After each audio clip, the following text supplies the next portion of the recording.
Olá, caros alunos e alunas, vamos para mais uma aula do nosso curso de História para o segundo ano do ensino médio. Na aula de hoje a gente vai falar sobre o processo de independência do Brasil. Vai ser um processo, obviamente, muito diferente de todo o restante da América. O Brasil é o único país que vai ter um regime monárquico pós-independência. Existe uma discussão aí a respeito do México. O México teve um regime monárquico, mas foi um pouco diferente. No México, a própria pessoa vai se auto-intitular rei numa situação muito contestável e fica durante muito pouco tempo. Um regime monárquico que vem de uma família real europeia para cá, para o Brasil, vai ser só aqui mesmo. A gente vai relembrar um pouquinho as últimas aulas.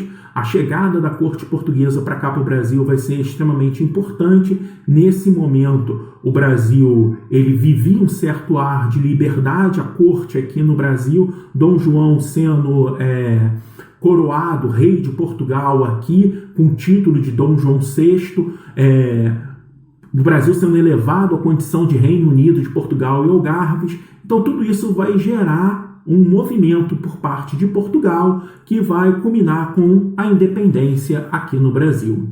E quando se fala de independência, começando propriamente a aula, a gente deve observar esse quadro muito famoso, que é o quadro, O Grito do Ipiranga, do José Américo, quadro desenhado, feito, realizado cerca de 40, 50 anos depois do processo de independência. Foi um quadro financiado pela família real justamente para enaltecer a figura da monarquia no Brasil e principalmente a figura de Dom Pedro I. A gente vai observar aqui alguns detalhes, não sei se dá para vocês verem com muita clareza, mas aqui em destaque está Dom Pedro I, levantando ali a espada e proferindo o famoso Grito do Ipiranga a 7 de setembro de 1822. Há todo um contexto para a gente chegar a esse momento. É um quadro meramente fictício, Não houve o Grito do Ipiranga. Tudo isso vai ser mais ou menos que criado por o Pedro Américo. Ele imagina como seria a narrativa, digamos assim, e um elemento simbólico aí de Dom Pedro, populares observando toda a cena, o exército. Na verdade, a sequência aí, Dom Pedro ele tinha saído para ir até São Paulo. Lá ele recebe algumas informações e em São Paulo ele, junto com a cúpula, decide pela independência. Então, esse quadro é um símbolo apenas.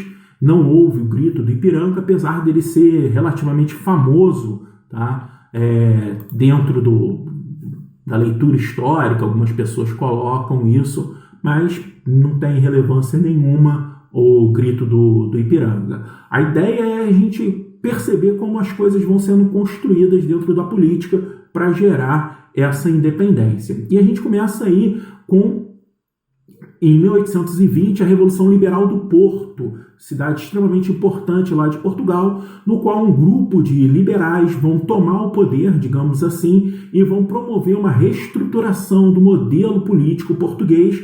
E uma das reestruturações é o fim da monarquia absolutista dentro de Portugal, a configuração de uma nova Constituição, na verdade, da primeira Constituição do Estado português, e também a exigência por parte desses revolucionários da volta da família, da corte portuguesa para Portugal. E, obviamente, o objetivo deles era fazer com que a volta da família real fizesse com que, novamente, Portugal pudesse explorar o Brasil na condição de colônia. A família real acaba meio que obrigada a voltar, mas deixa que Dom Pedro I, filho primogênito, filho homem mais velho de Dom João VI, o herdeiro do trono português por direito, ele fica aqui no Brasil.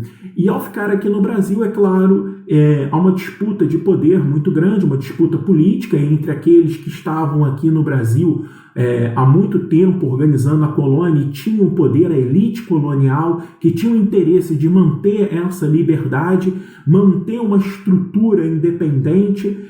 E, junto com essa elite, Dom Pedro vai organizar todo o processo que vai culminar com o 7 de setembro e a proclamação da República no Brasil. Alguns fatores são importantes. Logo, em janeiro de 1822, Dom Pedro decide ficar aqui no Brasil, não regressar junto com a corte e, claro, no final das contas, em setembro, ele organiza a estrutura política do Brasil e proclama a independência. A gente já observou no processo de independência da América, no processo de independência dos Estados Unidos, do Haiti, que uma coisa é você proclamar a independência, outra coisa é você ser de fato independente, ou seja, ser reconhecido como independente. Então já havia uma estrutura de um ar, digamos assim, de liberdade dentro do Brasil. Aqui os colonos, desde a chegada da corte portuguesa, desde a abertura dos portos, a elevação do Brasil ao Reino Unido de Portugal e Algarve, quem vivia aqui dentro do Brasil respirava um ar de liberdade. E esse ar de liberdade vai estruturando a elite a chegar a esse ponto de um apoio forte, de uma figura proeminente portuguesa, que é Dom Pedro I, fazer o processo de independência. Esse processo de independência ele vai ter como um primeiro, digamos assim, elemento interessante, que é os Estados Unidos, é o primeiro país a reconhecer a independência do Brasil, isso em 1824, claro, por pleno interesse dos Estados Unidos, interesse comercial. A gente vale sempre lembrar a política imperialista dos Estados Unidos, com a chamada doutrina Monroe, com a percepção de fazer a América para os americanos, e claro, os americanos são os americanos aí do norte, claro, nesse caso aí os Estados Unidos. Então, por conta dessa política imperialista dos Estados Unidos, ele vai ser o primeiro país a reconhecer a independência do Brasil. Porém, a independência só vai ser reconhecida por parte de Portugal, o grande interessado na coisa toda, mediante um pagamento. Então o Brasil vai precisar pagar cerca de 2 milhões de libras esterlinas, né, o dinheiro da Inglaterra. Obviamente era o dinheiro na época mais valorizado, era a moeda, a grande moeda internacional para negociações na época, era a libra. E aí, mediante esse pagamento, o Brasil vai ser, digamos assim, visto como independente por todos os países. Qual a importância de você ser visto como independente? Por acordos comerciais. A Inglaterra, por exemplo, queria muito comercializar com o Brasil, mas a Inglaterra era um histórico amigo comercial de Portugal. Então, para fazer o comércio com o Brasil, havia empecilhos de os ingleses comercializarem diretamente com o Brasil. Por isso, a articulação toda para se pagar uma indenização a Portugal, Portugal reconhecer o Brasil como independente, e aí sim você ter a plena liberdade para comercializar com quem quisesse. Claro, o Brasil não tinha caixa, não tinha dinheiro suficiente para fazer, digamos, pagar essa indenização, e essa indenização vai ser paga mediante um empréstimo. O Brasil vai fazer empréstimo com bancos ingleses, e assim começa a independência do Brasil e também começa a dívida externa brasileira. A dívida externa que é, ao longo da história, um marco, digamos assim, da economia brasileira, um marco de dependência econômica. Essa dívida já foi muito menor, já foi muito maior, mas seja como for, há ainda uma dívida externa no Brasil. Hoje em dia não é diretamente com bancos ingleses, a maioria da dívida do Brasil é com bancos vinculados ao capital norte-americano, mas seja como for, o Brasil ainda tem uma dívida externa a ser paga. Claro, fruto de uma história inteira de construção de problemas econômicos e de dependência econômica por parte da nossa nação. Muitas das vezes, quando se observa ou se fala sobre a história do Brasil, o processo de independência do Brasil, alguns colegas historiadores e também, de certa forma, o senso comum vai tratar a independência como um processo pacífico, onde houve uma grande negociação e todos aceitaram meio que de boa a independência, que não houve uma guerra tal qual houve uma guerra intensa para a independência dos Estados Unidos, como houve tiveram diversas guerras aqui no processo de independência da América Espanhola, como houve uma guerra intensa com a independência do Haiti, que a gente já viu aqui nas nossas aulas. Então, de certa forma, há um senso comum de dizer que o Brasil foi uma negociação no qual havia uma ideia pacifista muito forte. E muitas das vezes eles vão construir ou apresentar uma construção, uma narrativa histórica para o Brasil como sendo um país pacífico, que nunca se envolveu em grandes guerras e nunca houve guerras intensas, digamos assim, dentro do país. Obviamente é uma narrativa que interessa a um determinado grupo que coloca isso, mas ela é uma narrativa que tem pouca fundamentação histórica. E claro, o objetivo aqui, eu como professor de história, é mostrar para vocês a história contada diante de uma narrativa comprovada e aceita pela academia.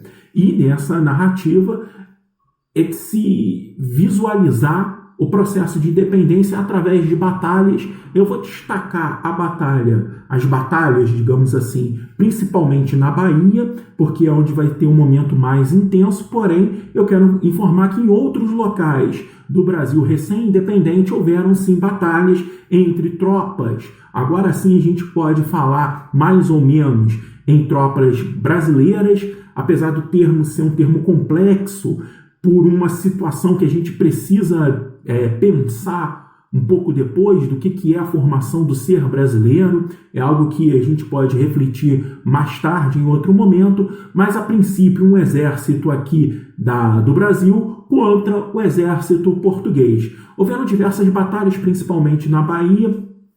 Eu destaco aí para vocês a Batalha de Pirajá, que fica ali a 10 quilômetros mais ou menos da Bahia. Em torno aí de 4.000 soldados brasileiros vão lutar nessa batalha. Alguns historiadores trabalham com algo em torno de 150 mortes diretas no confronto, e é uma batalha que vai ter uma particularidade bem interessante, porque grande parte dos soldados que vão lutar nessa batalha eram negros e escravos. Olha só a percepção aí, mais uma vez. A história dos negros no Brasil é sempre, digamos assim, colocada em segundo plano, propositalmente ocultada, negada a toda a população. E, claro, é um objetivo meu ao longo de todas as nossas aulas, é um objetivo de ideologia também de minha parte como historiador, enaltecer os grandes personagens históricos, sejam eles os personagens negros, sejam eles as personagens mulheres, que de certa forma foram ocultadas ao longo dessa narrativa construída histórica aqui no Brasil. Então, é uma importância significativa. Esses escravos negros lutaram bravamente dentro desse processo de independência que não foi pacífico. Houveram diversas guerras e é fruto da vitória dessas guerras que muitas das vezes são batalhas no qual as tropas portuguesas tinham um poderio bélico muito maior e por uma organização, por um ímpeto maior por parte dos brasileiros e essencialmente por parte dos negros, fazem com que haja uma série de vitórias. Outro personagem aí, digamos assim, ocultado por uma narrativa da história é a Maria Quitéria. A mulher, em geral, também tem uma ocultação na história. É como se você contasse a história e sempre colocasse os grandes personagens históricos como homens em posição de privilégio e essencialmente brancos, coisa que não é bem assim, a história não é construída dessa forma. Esse é um modelo de narrativa que interessa a um grupo de pessoas, no qual, obviamente, eu não concordo. Eu sigo uma narrativa comprovada dentro da academia e que tende a observar com um olhar mais abrangente pelaquilo que de fato construiu a história. E a história aí de Maria Quitéria é uma história muito interessante, porque muitas das vezes você cria um estereótipo de uma mulher que vai se transformar num soldado e que, ao se transformar em um soldado, a mulher vai ter algumas características típicas de um homem e tudo mais, ou seja, masculinizar a mulher. E era exatamente o contrário. Todos os relatos históricos colocam a Maria Quitéria como toda uma visão dentro daquilo que se estabelece do universo feminino. Seria uma moça doce, meiga, com falar bem tranquilo. Não havia nenhum critério aí de masculinização por parte de Maria Quitéria. E o que diferenciava ela? O ímpeto pela batalha.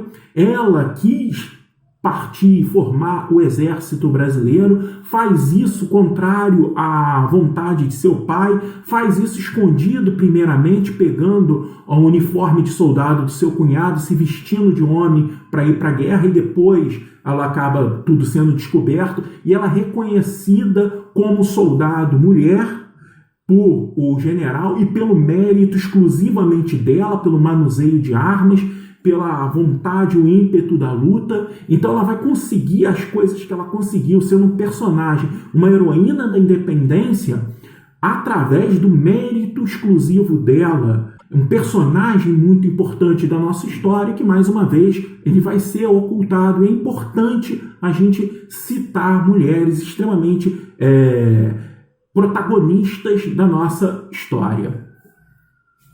Uma vez resolvida a independência, de certa forma, o Brasil reconhecido internacionalmente, as batalhas vencidas, a gente começa a perceber a construção da nação.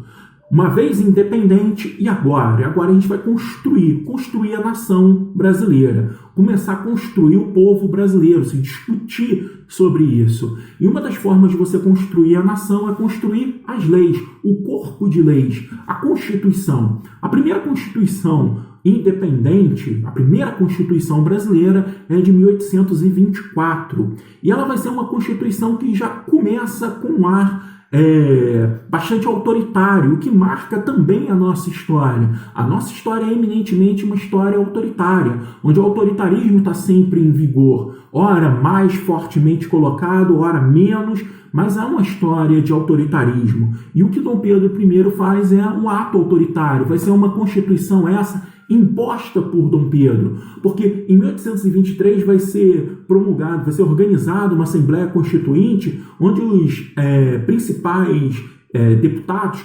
constituintes, eles vão pregar uma ideia de uma Constituição no qual vai fazer com que o poder de Dom Pedro seja um poder menor, querendo uma ideia de um Brasil liberto, mas uma percepção aí de um poder da monarquia muito menor.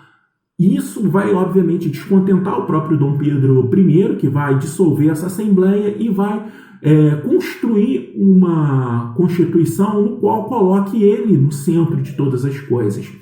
E outra, essa Constituição ela não vai mudar muito o status social. Vai ser mantida uma monarquia, tal qual era antes do Brasil independente, quando ele respirava um ar de independência, mas era atrelado a Portugal, porque antes disso você tem Dom João VI aqui no Brasil governando, uma monarquia. Agora, o Brasil independente, o filho de Dom João VI governando com plenos poderes, então o status social não muda.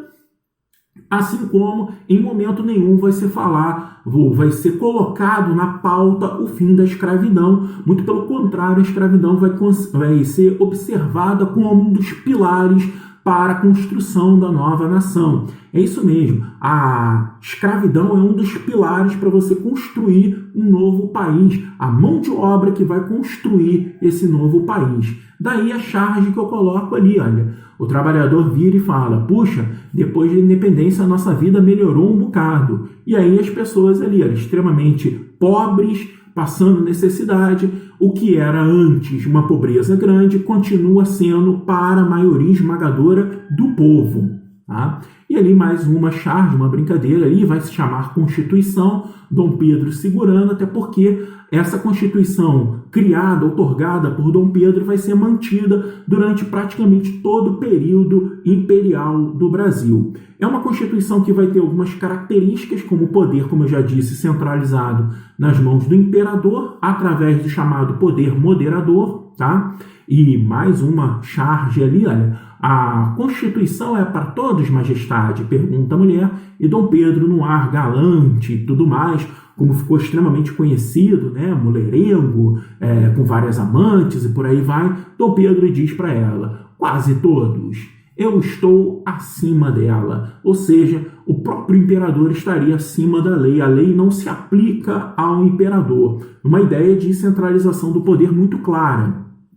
De modo geral, havia ali 4 poderes, o poder moderador, que eu já citei para vocês, próprio e exclusivo do próprio imperador, acima de todos os outros, e os outros 3 são os 3 que nós temos até hoje, poder legislativo, ou seja, os deputados e senadores, o poder executivo, que ficava na mão do presidente do Conselho de Ministros no Segundo Império, e o poder judiciário na mão dos juízes. Uma outra característica extremamente interessante dessa Constituição de 1824 é você colocar uma eleição indireta e ligada por renda. Então, o sujeito que tinha uma condição, um dinheiro, ele poderia ser um votante. Quem tivesse mais dinheiro, quem tivesse melhor condição de vida, poderia ser candidato. Então não era todo mundo que podia participar das eleições, seja como votante, tendo direito a voto, seja como candidato. Então não era. A Constituição era uma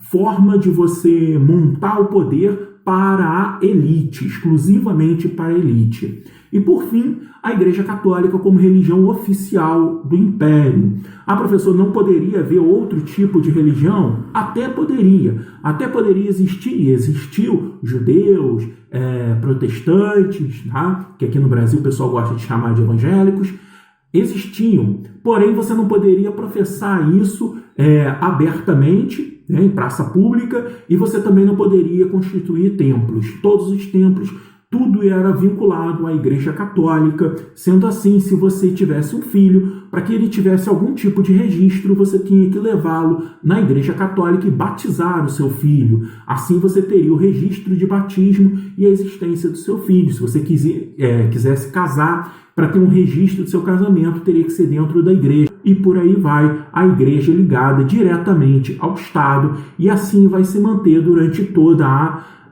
o Império no Brasil. Bom, eu vou ficando por aqui, agradeço por vocês estarem assistindo essa aula. Até a próxima, valeu!